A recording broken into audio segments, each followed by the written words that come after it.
प्रिय भक्तों, आप सभी का हमारे YouTube चैनल भक्ति साधना में स्वागत है। आज हम आपको इस वीडियो में बताने जा रहे हैं कि पितरों के आगमन पर ग्रहण का अद्भुत संयोग है। जानिए कैसे करें ग्रहण में श्राद्ध। चातुर्मास के पावन अवसर पर जब भगवान विष्णु योग निद्रा में रहते हैं, तब धरती पर पितृपक्ष का विशेष काल आरंभ होता है। यह वही समय है जब हमारे पितर, हमारे पूर्वज जागृत होकर अपनी संतानों, अपने कुल और परिवार की ओर आते हैं। जैसे किसी यात्री का पहला कदम अपने ही घर की ओर पड़ता है, वैसे ही पितर भी सर्वप्रथम अपने घर में प्रवेश कर यह देखते हैं कि कौन उनका स्मरण कर रहा है, कौन श्राद्ध और तर्पण द्वारा उनका आह्वान कर रहा है और कौन उन्हें विस्मृत कर सांसारिक व्यवस्थाओं में खोया हुआ है। जो संतानें श्रद्धा तर्पण, पिंडदान और अन्न जल अर्पण से उनका स्वागत करती है, उन पर पितरों की कृपा वर्षा होती है, और जो उपेक्षा कर देते हैं वहां पितरों का इसी पितृपक्ष के मध्य इस बार एक विलक्षण संयोग घटित होने जा रहा है, क्योंकि लगभग 100 वर्षों के उपरांत ऐसा समय उपस्थित हो रहा है जब ग्रहों की विचित्र चाल और नक्षत्रों का प्रभाव अद्भुत रहस्य लेकर आएगा। कहा जा रहा है कि इस पितृपक्ष के दौरान सूर्य ग्रहण और चंद्र ग्रहण दोनों के दर्शन होंगे और यह संयोग अत्यंत दुर्बल है। शास्त्रों में लिखा गया है कि जब पितृपक्ष में ग्रहण आता है तब उसका प्रभाव सामान्य नहीं होता है। यह पुण्य को भी हजारों गुना बढ़ा सकता है और भूलचूक को भी अनेक गुना दंड स्वरूप लौटा सकता है। इसलिए इस विशेष पितृपक्ष में जब पितर धरती पर विचरण कर रहे होंगे और सूर्य ग्रहण की छाया से आकाश आच्छादित होगा, तब श्रद्धा और भक्ति से किया गया प्रत्येक कार्य ऐशदान फल देने वाला सिद्ध होगा। किंतु यह अद्भुत ग्रहण किस तिथि और किस समय पर घटित होगा, यह जानना बेहद आवश्यक है। पितृपक्ष केवल अन्न जल दान का समय मात्र नहीं है, बल्कि यह आत्माओं का संगम काल है। जब जब यह पखवाड़ा आता है तो माना जाता है कि स्वर्ग, पाताल और मृत्यु लोक के द्वार कुछ समय के लिए खुल जाते हैं। पितर अपने लोक से चलकर अपनी संतानों के समीप आते हैं और वे अदृश्य रूप से उनके घर आंगन में विचरण करते हैं। कितनी अद्भुत बात है कि हम उन्हें देख नहीं पाते, परंतु उनकी उपस्थिति का अनुभव अवश्य कर सकते हैं। शास्त्र कहते हैं कि यदि इस काल में घर में अकारण दीपक टिमटिमाने लगे या रसोई में रखे अन्न पर अचानक कोई हल्की छाया दिखने लगे अथवा रात के समय अनजाना सन्नाटा भारी लगने लगे, तो यह पितरों के आगमन के लक्षण हैं। वे अपने वंशजों को परखते हैं, देखते हैं कि किसने उनके नाम का दीप जलाया, किसने जल और अन्न अर्पित किया और किसने उपेक्षा कर केवल दिखावे की पूजा कर ली। इसलिए कहा जाता है कि पितृपक्ष के दिनों में यदि कोई व्यक्ति अपने पितरों को तृप्त करता है तो उसे देवताओं की आराधना से भी अधिक पुण्य प्राप्त होता है। कारण यह है कि देवता तो अनंत और अजर अमर है, पर पितर वही है जिनसे हमें यह जन्म, यह शरीर और यह वंश परंपरा प्राप्त हुई है। उनका ऋण किसी प्रकार उतारा नहीं जा सकता, परंतु पितृपक्ष का तर्पण उस ऋण को कुछ सीमा तक शांति प्रदान करता है। अब सोचिए, यदि यह पितृपक्ष पहले से ही इतना महत्वपूर्ण है, तो अब इसी काल में ग्रहण जैसा अद्भुत खगोलीय योग आ जाए तब इसकी महत्ता कितनी बढ़ जाएगी। 100 वर्षों के उपरांत घटित हो रहा यह संयोग केवल एक ज्योतिष घटना नहीं है, बल्कि यह मनोदिव्य संदेश है कि स्वर्ग और आकाश, पितृलोक और मृत्युलोक सब मिलकर इस समय को विशेष बना रहे हैं। शास्त्रों में उल्लेख मिलता है कि जब सूर्य ग्रहण या चंद्र ग्रहण पितृपक्ष में घटित होता है, तब जो भी अन्न जल दान या जप तप किया जाता है, उसका फल अनंत गुना होकर लौटता है। यही कारण है कि ऋषि मुनियों ने ऐसे समय को अत्यंत श्राद्ध काल कहा है। परंतु इसमें एक गहरी चेतावनी भी छिपी है। यदि इस समय में कोई व्यक्ति पितरों की अवहेलना कर बैठता है या असंयमित रहकर पाप कर्म करता है, तो ग्रहण की तीव्र छाया उस भूल को भी हजारों गुना बढ़ा देती है। यही कारण है कि शास्त्रों ने ग्रहण काल में भोजन न करने, अपवित्रता से बचने और केवल जप, ध्यान, दान और स्नान करने की आज्ञा दी है। अब आप सोच रहे होंगे कि यह दिव्य ग्रहण आखिर कब घटित होने वाला है। सूर्य और चंद्र, यह दोनों आकाशीय दीपक कब छाया से आच्छादित होंगे? कौन सी तिथि पर यह रहस्य उद्घाटित होगा? कल्पना कीजिए, पितृपक्ष का पहला दिन। घर घर में लोग अपने पितरों के निमित्त जल और तिल अर्पित कर रहे हैं। संध्या का समय है। आकाश में शीतल चांदनी फैली हुई है और तभी धीरे धीरे चंद्रमा के ऊपर छाया उतरने लगती है। यह है 7 सितंबर 2025 का दिन, जब पितृपक्ष की शुरुआत के साथ ही चंद्र ग्रहण घटेगा। शास्त्र कहते हैं कि चंद्र ग्रहण के समय सूतक काल लगता है, जिसमें सामान्य पूजा पाठ वर्जित होता है, लेकिन पितरों से जुड़े कर्म इसमें अपवाद माने गए हैं। सूतक से पहले यदि आप श्राद्ध कर ले तो वह विशेष फलदायी माना जाता है। ग्रहण के दौरान केवल पितृ मंत्रों का जप और दान करने की अनुमति है और ग्रहण समाप्त होने के बाद शुद्ध स्नान करके पुण्य तर्पण करे। इस समय यदि कोई संतान अपने पितरों के लिए श्रद्धा भाव से दान करे, जैसे अन्न, वस्त्र, जल, तिल या गोदान, तो उसका फल 1000 गुना बढ़कर पितरों तक पहुंचता है।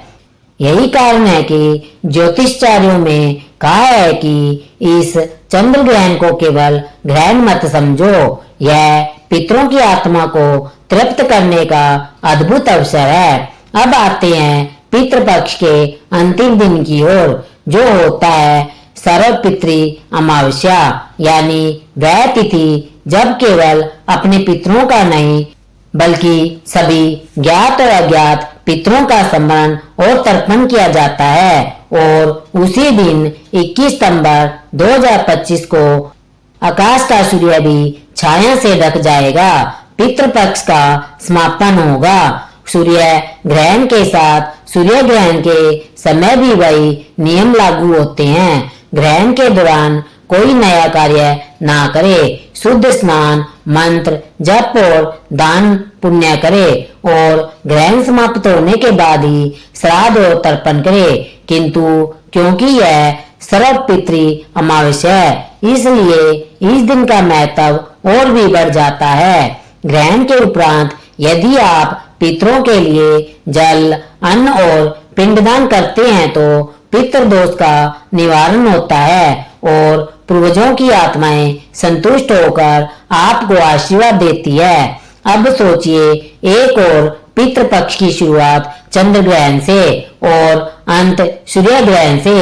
इसका अर्थ है कि पूरा पखवाड़ा एक दिव्य ऊर्जा से घिरा हुआ है।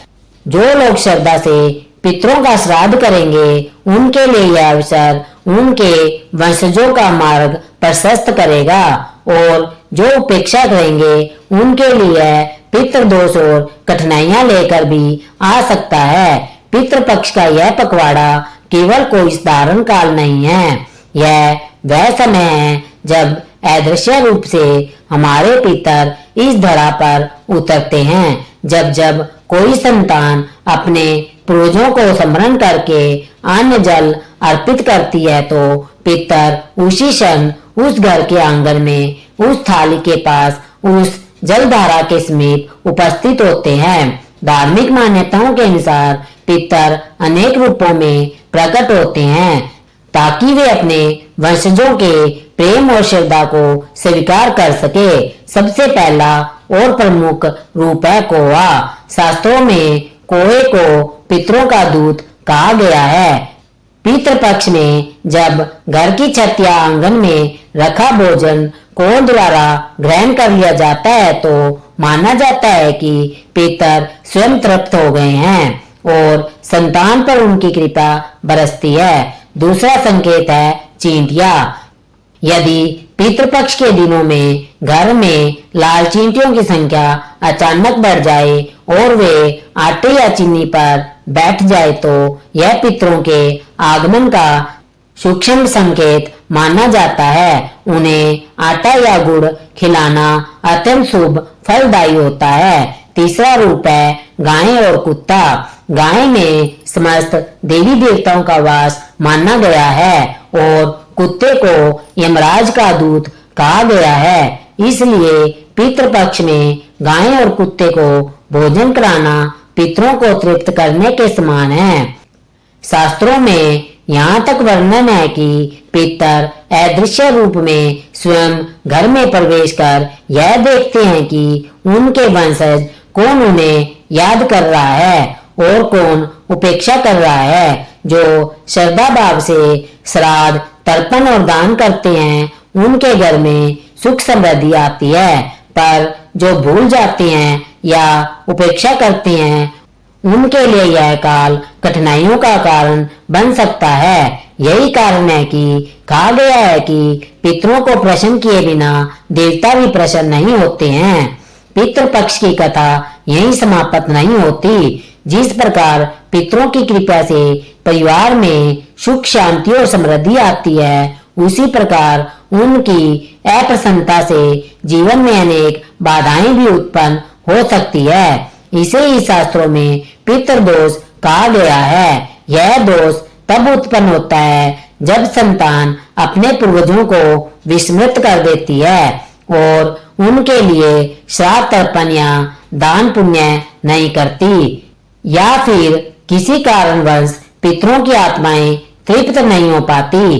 पितृदोष के लक्षण बड़े सूक्ष्म किंतु स्पष्ट होते हैं। परिवार में बार बार क्लेश होना, दाम्पत्य जीवन में असंतोष रहना, संतान सुख की बाधा आना, आर्थिक संकट बार बार उत्पन्न होना, अचानक बीमारियां आना और घर के कार्यों में रुकावट पड़ना, यह सभी संकेत पितृदोष के प्रतीक माने गए हैं। यहाँ तक कि कई बार स्वप्न में पितर आते हैं और असंतोष प्रकट करते हैं, किंतु शास्त्र केवल दोष का वर्णन ही नहीं करते, उनका निवारण भी बताते हैं। पितृदोष से मुक्ति के लिए सबसे सरल और प्रभावी उपाय है श्राद्ध तर्पण और दान। पवित्र कुशा और जल से तर्पण करना, अन्न और वस्त्र दान करना तथा गौसेवा करना पितरों को संतुष्ट करता है। विशेषकर पितृपक्ष के दिनों में जब भी आप स्नान के उपरांत पितरों को जल अर्पित करते हैं और ओम पितृ देवाय नमः का जाप करते हैं तो उनकी आत्माएं तृप्त होकर दोष का शमन करती है। इसके अतिरिक्त गरीबों को भोजन कराना, गाय को हरा चारा खिलाना और कुत्ते को रोटी देना भी पितृदोष निवारण में विशेष कारगर है। ज्योतिष शास्त्र कहता है कि यदि पितृदोष का निवारण नहीं किया जाता तो यह दोष पीढ़ी दर पीढ़ी चलता है, किंतु यदि श्रद्धा और आस्था से एक बार भी विधि पूर्वक पितृ तर्पण कर लिया जाए तो यह दोष मिट जाता है और परिवार पर पितरों का आशीर्वाद स्थायी रूप से बना रहता है। पितृपक्ष का यह पावन काल अत्यंत महत्वपूर्ण माना जाता है क्योंकि इसी समय चातुर्मास का प्रभाव होता है जिसमें भगवान विष्णु योग निद्रा में शयन करते हैं और हमारे पितृ जागृत होकर पृथ्वी पर आते हैं। शास्त्रों में कहा गया है कि जब कोई प्राणी अपने घर लौटता है तो सबसे पहले अपने परिवार के पास जाता है। ठीक उसी प्रकार हमारे पितृ भी इस पावन समय में अपने वंशजों के पास आते हैं और देखते हैं कि कौन उनका स्मरण, श्राद्ध और तर्पण कर रहा है तथा कौन उपेक्षा कर रहा है। यदि पितरों को सम्मान, श्राद्ध, जलदान, पिंडदान और तर्पण प्राप्त होता है तो वे प्रसन्न होकर आशीर्वाद देते हैं, जिससे घर में सुख, शांति, समृद्धि और संतान की वृद्धि होती है। किंतु यदि उनका उचित सत्कार ना किया जाए तो वे अप्रसन्न होकर नाराज भी हो सकते हैं, जिसके कारण परिवार में बाधाएं, रोग, अशांति और आर्थिक कठिनाइयां उत्पन्न हो जाती है। अतः पितृपक्ष के दिनों में श्राद्ध, तर्पण, ब्राह्मण भोजन, गौ सेवा, जलदान और दान पुण्य करना अत्यंत अनिवार्य बताया गया है, क्योंकि यही सच्ची श्रद्धांजलि और कर्तव्य है जो हमें अपने पितरों के प्रति निभाना चाहिए। भक्तों, पितृपक्ष का यह काल केवल एक परंपरा नहीं है, बल्कि हमारे जीवन का वह महत्वपूर्ण अवसर है जब हम अपने पूर्वजों के प्रति अपनी कृतज्ञता व्यक्त कर सकते हैं। जैसे वृक्ष अपनी जड़ों से शक्ति प्राप्त करता है, वैसे ही हमारा जीवन भी पितरों की कृपा और आशीर्वाद से पुष्ट होता है। अतः आइए इस पावन अवसर पर श्रद्धा और भक्ति से श्राद्ध, तर्पण और दान पुण्य करके अपने पितरों को संतुष्ट करें, ताकि वे प्रसन्न होकर हमारे जीवन को सुख, शांति और समृद्धि से परिपूर्ण करें। पितृदेवों की कृपा से हमारे परिवार में सदैव आनंद और मंगलमय वातावरण बना रहे, यही प्रार्थना है। प्रेम से बोलिए जय हरि विष्णु। प्रेम से बोलिए पितृ देवताओं की जय हो, जय हो, जय हो। ऐसे ही और भी रोचक और आध्यात्मिक वीडियो के लिए चैनल को सब्सक्राइब करें। और यह जानकारी आपको कैसी लगी कृपया करके कमेंट बॉक्स में जरूर बताएं। वीडियो पसंद आया हो तो लाइक करें और अपने दोस्तों के साथ शेयर करें। कमेंट बॉक्स में जय श्री कृष्णा, जय श्री पितर देवता लिखना ना भूलें। फिर से मिलते हैं एक और नई दिलचस्प वीडियो के साथ। धन्यवाद। जय श्री कृष्णा, जय श्री कृष्णा, जय श्री कृष्णा।